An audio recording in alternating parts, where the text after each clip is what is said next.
adik-adik semua, bagaimana kabar kalian hari ini? Semoga selalu dalam keadaan sehat ya dan tetap semangat untuk terus belajar.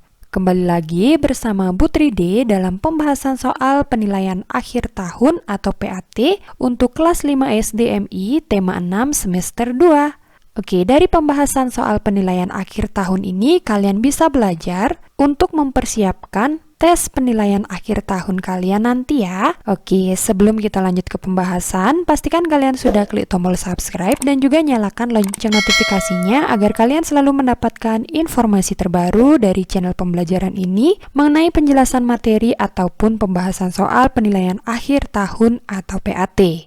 Baiklah adik-adik, tanpa berlama-lama kita langsung saja ke pembahasan soalnya.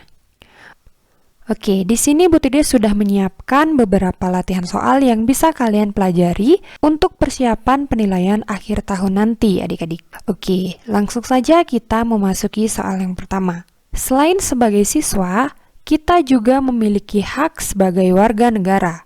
Hak sebagai warga negara adalah titik-titik. Oke, kita perhatikan di sini ada hak. Apa itu hak? Nah, jadi hak itu merupakan segala sesuatu yang harus didapatkan atau diterima. Oke, pertanyaannya di sini adalah hak sebagai warga negara, yaitu yang A, mendapatkan fasilitas umum. Oke, ini merupakan hak sebagai warga negara. Kemudian yang B, membantu pekerjaan guru. Bukan merupakan sebuah hak. Mendapatkan perlindungan dari orang tua. Oke, ini merupakan hak, yaitu hak anak di rumah. Berarti jawabannya bukan. Kemudian yang D, mentaati aturan yang berlaku di sekolah. Ini adalah sebuah kewajiban.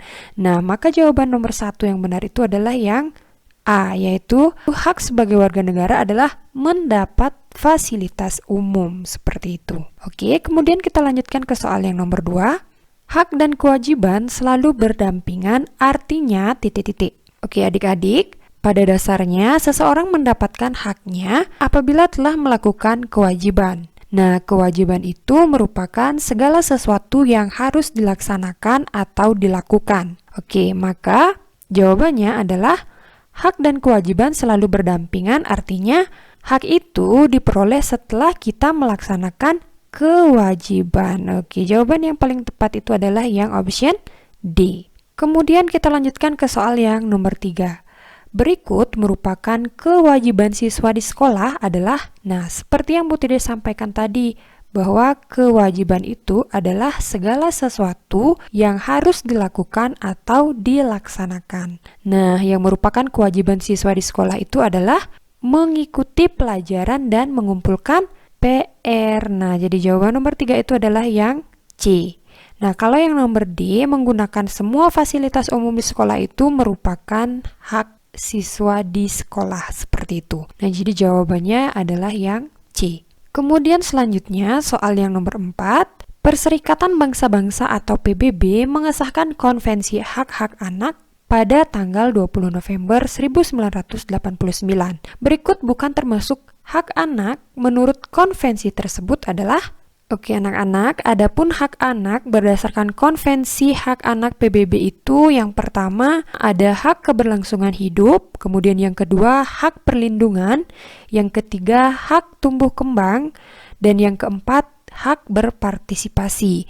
Nah, maka yang bukan termasuk hak anak menurut konvensi tersebut adalah jawabannya yang option A, yaitu hak hidup. Kemudian kita lanjutkan ke soal yang nomor 5. Agar dapat menjadi orang yang bertanggung jawab, maka setiap orang sebaiknya titik-titik. A. Tidak menghormati hak orang lain, salah. Kemudian yang B. Mengabaikan tugas dan kewajiban diri sendiri. Ini salah, karena kita tidak boleh mengabaikan tugas dan kewajiban diri sendiri. Kemudian yang C. Melaksanakan tugas dengan disiplin dan tanpa menunda-nunda waktu. Ini benar. D. Mendahulukan kepentingan golongan daripada kepentingan umum. Nah, seharusnya kita mengedepankan atau mementingkan kepentingan umum di atas kepentingan pribadi dan golongan. Nah, sehingga nomor 5 itu jawaban yang paling tepat adalah option yang C. Kemudian kita lanjutkan ke soal yang nomor 6. Apabila semua anggota keluarga melaksanakan hak dan kewajiban, maka terwujud titik-titik. Yang A, rasa kurang aman? Bukan ya. Kemudian yang B, kenyamanan dan kedamaian. Iya, karena apabila kita telah melaksanakan hak dan kewajiban, maka akan tercipta rasa nyaman dan rasa damai. Kemudian yang C, kepuasan lahir batin, kurang tepat. Dan yang D, kekayaan dan rasa sayang, juga kurang tepat. Nah, sehingga jawaban yang paling tepat nomor 6 itu adalah yang option B. Oke, kemudian kita lanjutkan ke soal yang nomor 7. Oke, kita baca soalnya langsung. Kata kunci yang tepat dari teks tersebut adalah, di sini kita ditugaskan untuk mencari kata kunci.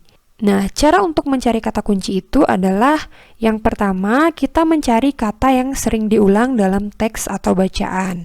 Kemudian yang kedua, kita bisa menemukan kata kunci tersebut di dalam ide pokok suatu bacaan. Kemudian yang ketiga, kita mencari kata kunci yang sudah diganti kalimatnya atau sinonimnya. Oke, kita baca sama-sama teksnya. Di salah satu belahan dunia terdapat desa dengan suhu terekstrim. Desa tersebut bernama desa Oymyakon, terletak di Rusia. Desa ini terkenal sebagai desa terdingin di dunia karena memiliki suhu yang sangat ekstrim. Desa Oymyakon merupakan kawasan beku dengan suhu yang rendah. Suhu terendah di desa ini bisa mencapai minus 71,2 derajat Celcius. Walaupun demikian, desa tersebut tetap ditinggali oleh penduduk. Saat ini terdapat kira-kira 500 orang penduduk. Oke adik-adik, maka kita mendapatkan kata kunci dalam teks bacaan ini. Yang paling sering disebutkan itu adalah desa Oymyakon, kemudian suhu ekstrim, kemudian ada penduduk. Oke, jadi kata kunci di dalam bacaan ini yaitu desa Oymyakon, suhu ekstrim, dan penduduk. Maka jawaban yang paling tepat itu adalah option yang D. Oke, jadi seperti itu. Kemudian kita lanjutkan ke soal yang nomor 8. Arti kata ekstrim pada teks tersebut adalah, adik-adik, perlu kalian ketahui bahwa ekstrim itu artinya cuaca yang tidak biasa atau cuaca yang luar biasa. Bisa suhunya sangat tinggi atau sangat panas, bisa jadi suhunya sangat rendah ataupun sangat dingin. Nah, dari bacaan desa Oymyakon ini terdapat suhu terekstrim, yaitu desa Oymyakon tersebut terkenal sebagai desa terdingin di dunia karena memiliki suhu yang ekstrim. Maka ekstrim ini mengacu pada yaitu suhu yang paling rendah. Jadi jawaban yang nomor 8 itu adalah yang option D. Kemudian kita lanjutkan ke soal yang nomor 9. Jika kalimat utama terletak di awal sebuah paragraf, maka paragraf tersebut disebut dengan paragraf titik-titik. Oke, di sini ada awal sebuah paragraf. Oke, jadi apabila kalimat utama terletak di awal sebuah paragraf itu disebut dengan kalimat deduktif. Nah, nomor 9 jawabannya yaitu option yang A. Nah, kemudian di sini ada paragraf induktif.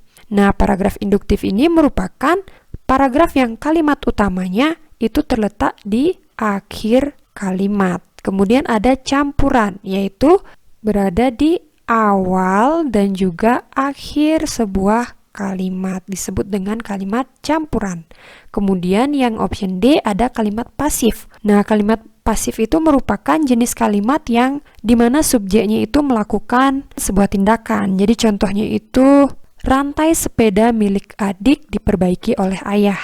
Nah, jadi seperti itu adik-adik. Contoh dari kalimat pasif. Nah, nomor 9 jawabannya itu adalah A, yaitu paragraf deduktif. Kemudian kita lanjutkan ke soal yang nomor 10. Desa ini terkenal sebagai desa terdingin di dunia karena memiliki suhu yang sangat ekstrim. Sinonim kata yang bercetak tebal dalam kalimat tersebut adalah, di sini ada kata terkenal. Nah, sinonim dari terkenal, sinonim itu artinya persamaan kata. Nah, persamaan kata dari terkenal ini yaitu populer atau ternama atau tersohor. Nah, sehingga nomor 10 jawaban yang paling tepat itu adalah option yang B. Jadi nomor 10, sinonim dari kata terkenal itu adalah tersohor. Kita lanjutkan ke soal yang nomor 11. Ide pokok dari teks paragraf tersebut adalah, ide pokok itu merupakan gagasan yang menjadi pokok pengembang dalam sebuah paragraf. Nah, adapun ide pokok dalam teks paragraf tersebut yaitu, desa ini terkenal sebagai desa terdingin di dunia karena memiliki suhu yang sangat ekstrim. Oke, jawabannya adalah yang option C. Kemudian kita lanjutkan ke soal yang nomor 12. Judul yang tepat untuk teks tersebut adalah, nah berdasarkan teks yang ini, kira-kira judul yang tepat itu adalah, yaitu yang paling tepat adalah Desa Terdingin di Dunia. Oke, jadi ini adalah judul yang paling tepat untuk teks paragraf di atas. Kemudian soal yang nomor 13, salah satu contoh kegiatan yang dapat dilakukan untuk mempercepat perpindahan kalor adalah mempercepat perpindahan kalor. Itu kita bisa lakukan dengan option yang A, melapisi besi dengan ebonit. Nah, di sini ada ebonit. Ebonit itu merupakan benda yang sulit mengantarkan panas, adik-adik. Sehingga jawaban yang option A ini salah. Kemudian yang B, mengambil loyang panas dengan lap. Nah, ini bukan tindakan untuk mempercepat perpindahan panas. Kemudian yang C, membakar dengan api yang besar. Ini juga bukan merupakan perpindahan kalor dengan cepat. Yang D, membungkus daging dengan aluminium foil. Nah, jadi aluminium itu merupakan benda konduktor, yaitu benda yang mudah mengantarkan panas. Sehingga apabila kita melapisi atau membungkus daging dengan aluminium foil, maka daging tersebut akan cepat matang. Nah, sehingga jawaban yang paling tepat itu adalah yang D, dengan cara membungkus daging dengan aluminium foil. Oke, selanjutnya nomor 14. Alat pengukur suhu tubuh adalah titik-titik. Nah, alat yang digunakan untuk mengukur suhu tubuh itu disebut dengan termometer. Betul sekali. Jadi nomor 14 itu jawabannya A. Kemudian di sini ada barometer. Nah, barometer itu merupakan alat yang digunakan untuk mengukur tekanan udara. Kemudian di sini juga ada hidrometer. Nah, hidrometer itu merupakan alat yang digunakan untuk mengukur berat jenis suatu cairan. Kemudian ada kilometer, itu merupakan satuan panjang. Nah, sehingga jawaban yang nomor 14 itu adalah option yang A. Kemudian kita lanjutkan ke soal yang nomor 15.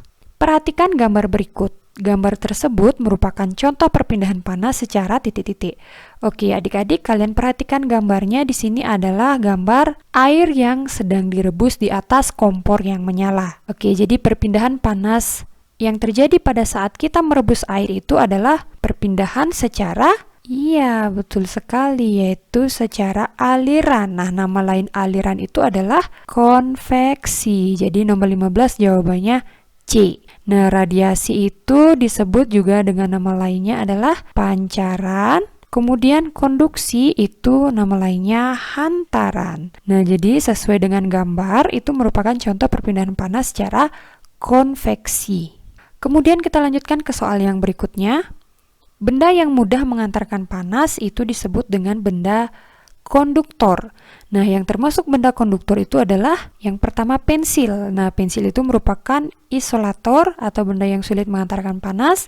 Yang B, ranting pohon, itu juga isolator. Sendok logam itu termasuk konduktor. Plastik termasuk isolator. Nah, sehingga jawaban yang paling tepat itu adalah option yang C. Kemudian kita lanjutkan ke soal yang nomor 17. Perpindahan kalor melalui suatu zat yang disertai perpindahan partikel-partikel zat di dalamnya disebut dengan titik-titik. Nah, jadi perpindahan zat yang diikuti dengan zat perantaranya itu kita sebut dengan perpindahan panas secara aliran. Nah, nama lain dari aliran itu adalah konveksi, betul. Kemudian yang B itu ada radiasi. Nah, radiasi itu merupakan perpindahan panas yang tanpa melalui zat perantara. Kemudian selanjutnya ada pancaran. Nah, pancaran itu nama lainnya dari radiasi, sama yang B dan C. Kemudian di sini yang D ada konduksi, yaitu perpindahan panas yang tidak diikuti oleh zat perantaranya. Jadi seperti itu. Nah, jawaban nomor 17 itu adalah yang A, konveksi. Kemudian kita lanjutkan ke soal yang nomor 18. Pada tukang kayu selalu merancang ukuran bingkai jendela yang sedikit lebih lebar dari ukuran sebenarnya. Hal ini bertujuan untuk ketika merancang ukuran bingkai jendela, kita sebaiknya menyisakan ruang sedikit lebih lebar dari ukuran sebenarnya. Tujuannya yaitu ketika jendela terkena cahaya matahari, maka jendela tersebut akan mengalami yang namanya pemuaian. Nah, pemuaian itu artinya bertambahnya ukuran dan volume suatu benda ketika menerima panas. Agar jendela tidak pecah ketika terkena cahaya matahari, maka sebaiknya kita memberi sedikit ruangan yang lebih lebar dari ukuran yang sebenarnya. Nah, maka jawaban yang paling tepat itu adalah memberikan ruang pemuaian bagi kaca saat terkena panas agar tidak pecah. Nah, maka jawaban yang paling tepat itu adalah yang option D. Kemudian kita lanjutkan ke soal yang nomor 19. Organisasi pengairan sawah di Bali disebut titik-titik. Nah, organisasi pengairan sawah di Bali itu disebut dengan Suba. Kemudian yang B ada Pekaseh. Nah, Pekaseh ini merupakan ketua Suba yang ada di Bali. Kemudian di sini ada penyarikan. Nah, penyarikan itu juga kita sebut dengan sekretaris.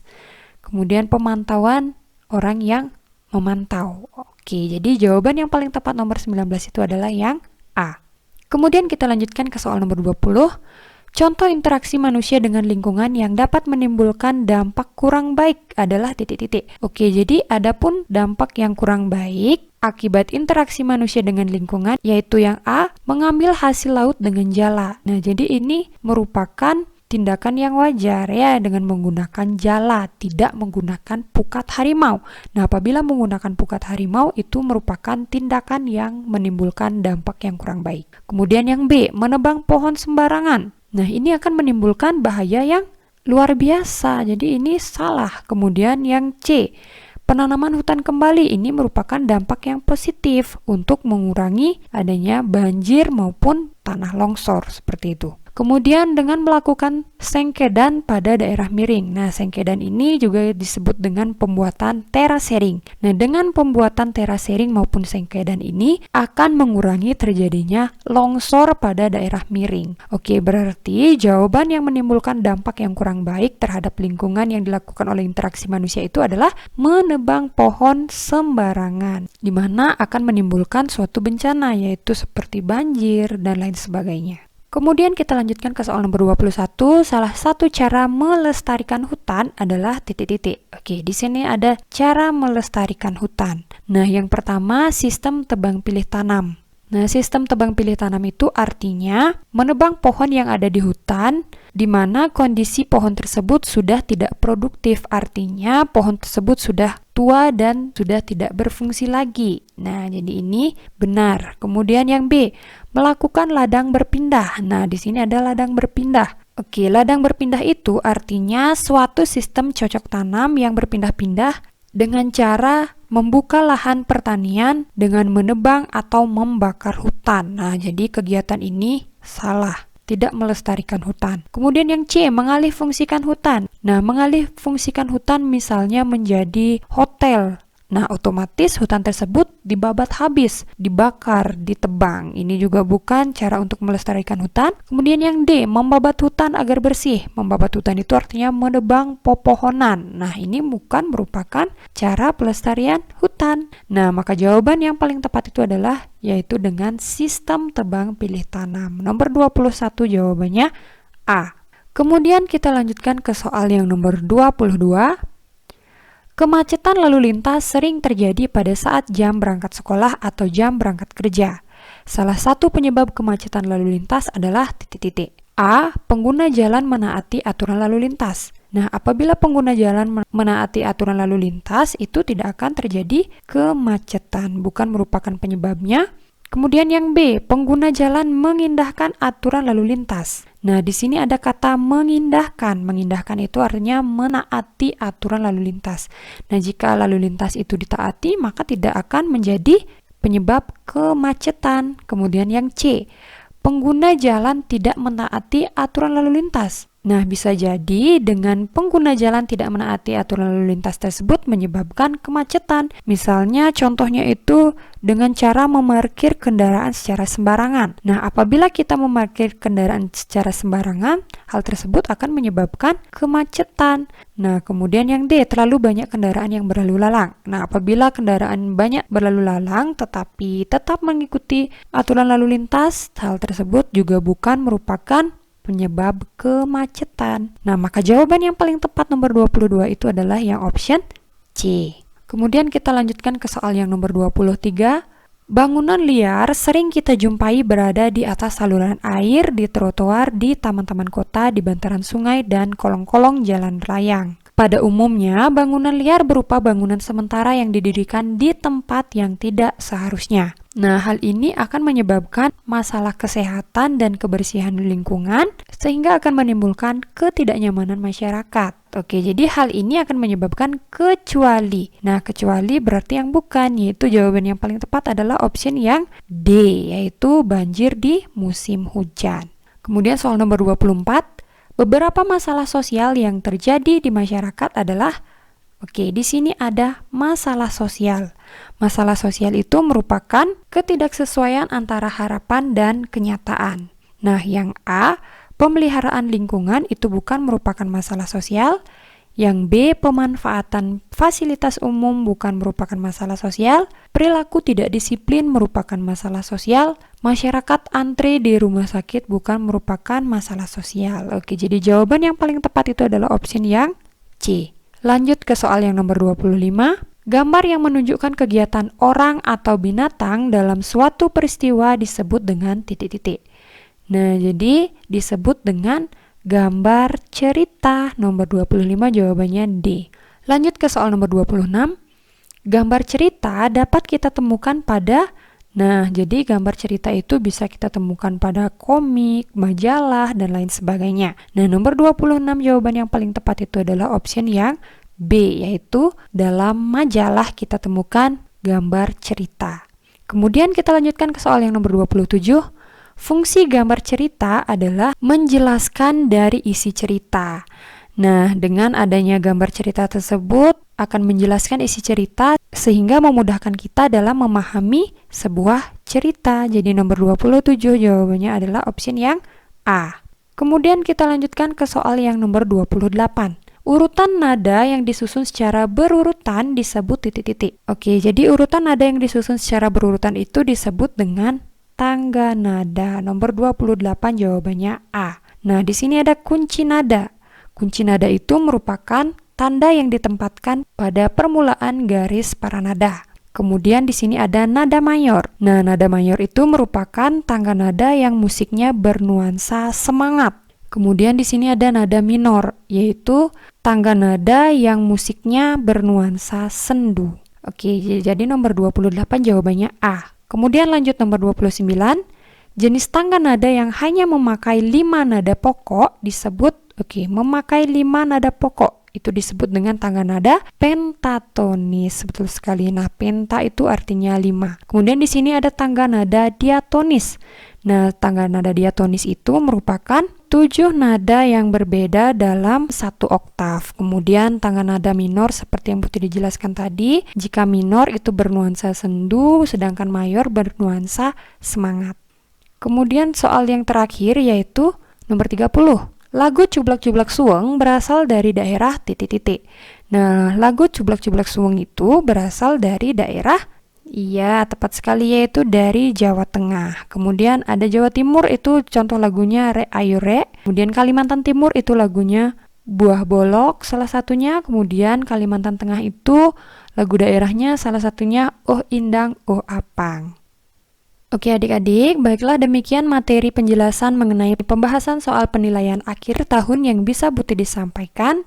Semoga apa yang Putri disampaikan, apa yang Putri dijelaskan dapat dengan mudah kalian pahami dan juga semoga bermanfaat. Nah, apabila video ini bermanfaat, jangan lupa untuk like, komen, dan juga share video ini sebanyak-banyaknya agar semakin banyak teman-teman kalian yang mengetahui pembahasan mengenai penilaian akhir tahun kelas 5 tema 6. Dan juga jangan lupa untuk selalu dukung channel ini dengan cara klik tombol subscribe dan juga nyalakan lonceng notifikasinya agar kalian selalu mendapatkan informasi terbaru mengenai pembahasan penilaian akhir tahun maupun penjelasan materi-materi lainnya. Baiklah adik-adik, akhir kata Putri diucapkan terima kasih dan sampai jumpa pada video selanjutnya.